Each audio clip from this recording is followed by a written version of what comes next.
네, 그리스와 국제채권단의 구제금융협상 재개 합의로 큰 고비는 넘겼습니다. 네, 그리스 정부는 오늘 만기를 맞은 일본 사무라이 채권도 모두 상환하면서 채무 불이행 위기를 면하게 됐습니다. 하지만 앞으로 강도 높은 긴축 정책을 시행하려면 갈 길이 먼데요. 당장 내일 의회에서 개혁안이 통과될지부터 불투명합니다. 네, 국제부 연결합니다. 조수영 기자. 네, 국제부입니다. 예, 우선 구제금융 협상 타결 소식에 대한 그리스 안팎의 반응부터 전해주십시오. 네, 그리스 국민은 개혁안을 마지못해 받아들이면서도 실망감과 분노를 표출하는 분위기입니다. 유로존 탈퇴, 즉 그렉시트라는 최악의 상황을 피하면서 일단 한숨은 돌렸지만 국민 투표로 반대했던 채권단의 제안보다 더 강도 높은 긴축안을 수용하게 됐기 때문입니다. 한 가지 예로 새 긴축안에 포함된 부가가치세 우대와 보조금 철폐가 시행되면 주민들의 생활비 부담이 커질 수밖에 없는데요. 현지인들의 얘기를 들어보겠습니다. Απογοητευμένοι. Ξεκινήσανε δυναμικά, είχαμε μια ελπίδα έστω και την πιο δραματική. Ανακούφιση γιατί πρέπει να γίνει έτσι, δεν γινόταν διαφορετικά. Είναι αμαρτία από το Θεό να πάμε σε δραχμή, θα πέσουμε πολύ down που λένε.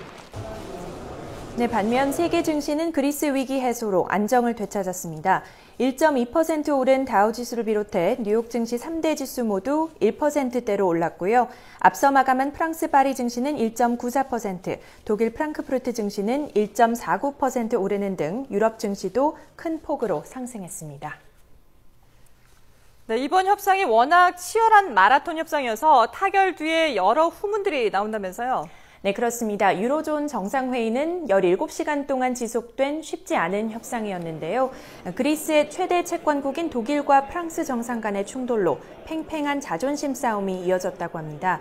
합의문이 5차례 이상이나 작성되고 폐기될 정도였는데요.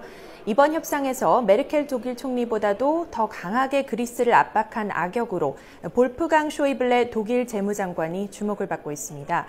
쇼이블레 장관은 협상 초기부터 부채 탕감은 없다는 강경한 입장으로 그리스를 몰아붙였는데요. 이번 협상 과정을 통해 쇼이블레 장관은 반독일 진영에는 공공의 적으로 찍혔지만 국내에서는 절정의 인기를 누리고 있다고 합니다.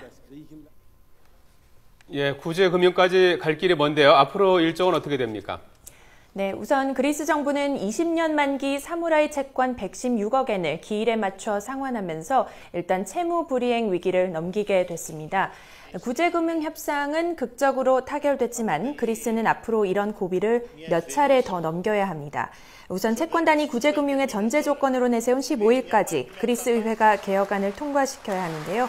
앞서 그리스 집권 시리자 당내 좌파연대 강경파들이 개혁안에 반기를 드는 등 내부적으로 분열이 있는 상황이어서 입법 과정에서 진통이 예상됩니다.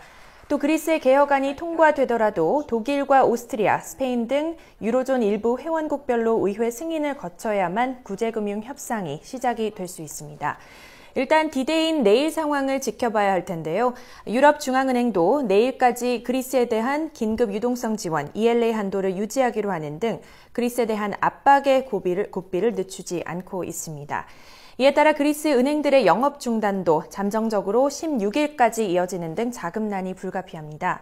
은행 영업이 재개된 후에도 예금 대량 인출 사태인 뱅크런 우려가 있는 만큼 그리스 정부 차원의 통제 조치가 당분간 계속될 것으로 예상됩니다. 그리스는 채권단이 요구한 연금과 세제 등 혹독한 개혁에 본격 착수하기에 앞서 험난한 여정을 거쳐야 할 것으로 보입니다. 지금까지 국제부에서 YTN 조수연입니다.